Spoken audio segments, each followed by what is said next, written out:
sort of forum, if that's okay. We can exchange details. My name is Innocent Abonyi. I want to say something about the Renaissance, the last question you asked him. In 2014, I had the privilege of attending a conference in Burkina Faso.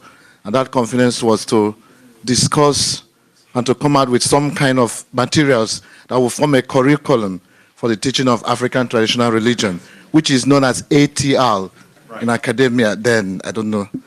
And then that was the, and before that conference, there were some other conferences as well in some other places, but I had to attend this one. I don't know whether that eventually saw the light of day, but just to say that even this forum, this gathering, is also a renaissance of some sort. Our people don't know much about ATR, they don't know much about our religion, and that's one point. So there's some renaissance coming. Maybe someday the material that came out of those conferences will be introduced in universities and secondary schools, because ATR is a religion of its own in its own right. The same way we teach Islam and Christianity, so it should be taught as well in some way.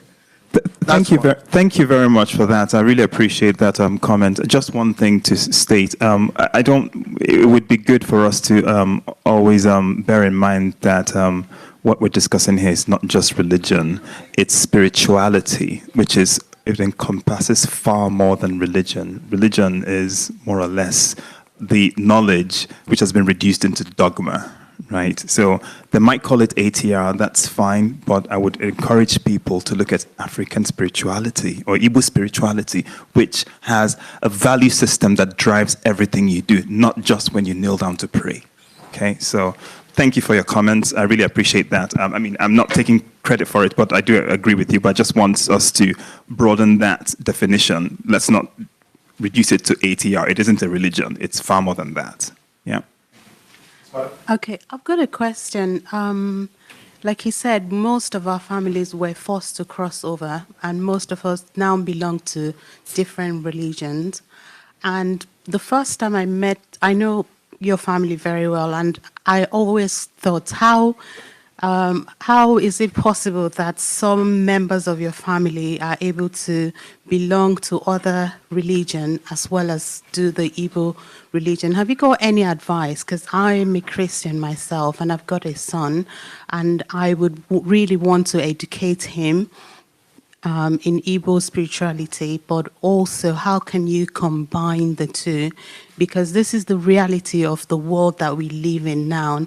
And with all the work that's being done in quantum physics, it's now the evidence is that everything is basically the same.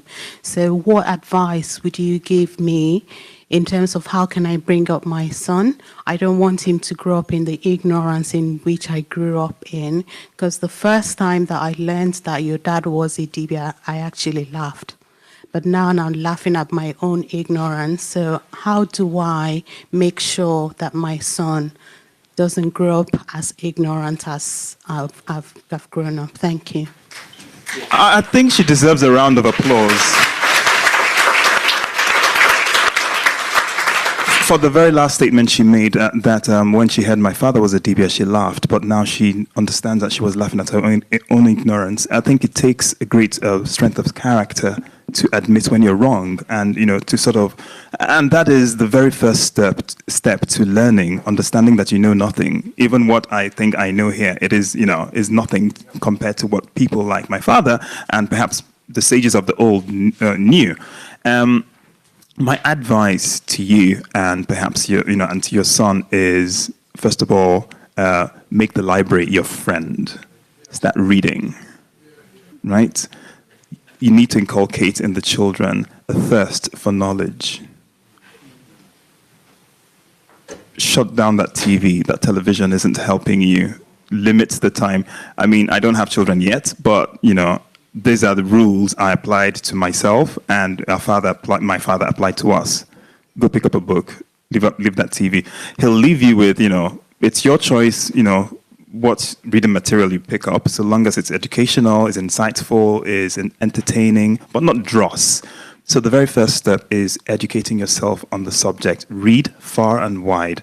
Within that subject area, there must be some things that pique his curiosity his interest. Then the other thing I needed to address is your concern. How do you mix them? When you say how you mix them, it presupposes that they're different. I hope I made myself clear when I said when you're comparing the two schools of thought, let's not go with the assumption that this one and the same thing. One predates the other. In fact, there is nothing you find in Christianity that you don't find in Igbo spirituality and more. So it is a more complete version of original spirituality because that is the revealed knowledge from God himself. So I suppose when your son gets reading and you read as well yourself, you should direct his reading by that basic premise.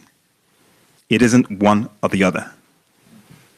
We are not, let us not use any other religion to try and lend credence to, African Igbo spirituality.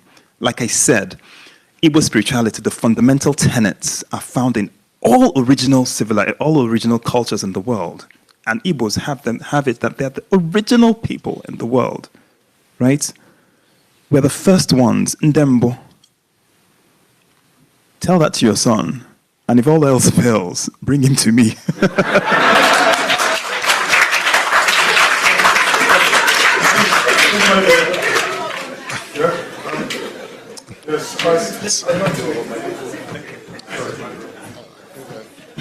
Yes, it's wonderful to actually have you here, because some of the things you have been saying, I've been saying for a long time, but I've been almost talking to myself.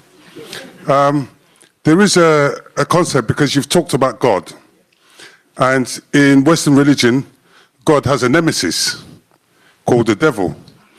And one of the things that really hurts me is the fact that we have now come to equate the devil with Ekwensu. Now, it is my belief that these two things are actually different. What is your take on that? Thank you very much. Thank you for that question. It is something that is one of the fallacies or one of the misconceptions about Igbo spirituality. In Igbo spirituality, we do not have the concept of the devil. The entity or the energy called Ekwensu is not the devil. It is addressed, Ekwensu gotubula jagwo. It is the beautiful eagle that pecks to death the evil snake. Would the devil be pecking to death, its fellow evil? No. It is, I wouldn't even call it an approximation. It is it's a concept that's just been turned on its head and utilized, by Christianity. So no, Ekwensu is not devil. Now the Igbos do recognize that they're evil spirits, but they're not Ekwensu. Evil spirits, they're myriad. You have Ndi Ogbonuke, peers who have crossed over and are causing confusion. You have Obodinana, abomination, that occurred, ages ago, creating trouble. Demons. That you have, people between the planes, they haven't fully crossed over. They're stuck between the earth plane and the astral. And in frustration, they're acting out against, people on earth. So the list is endless. And it also tells you that you can defeat all those demons.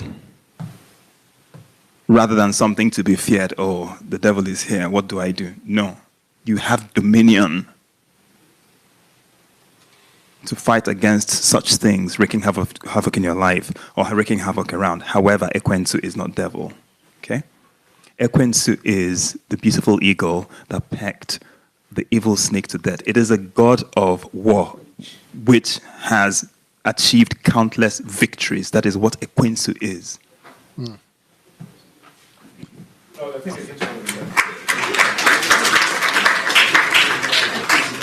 That's the last question, sadly.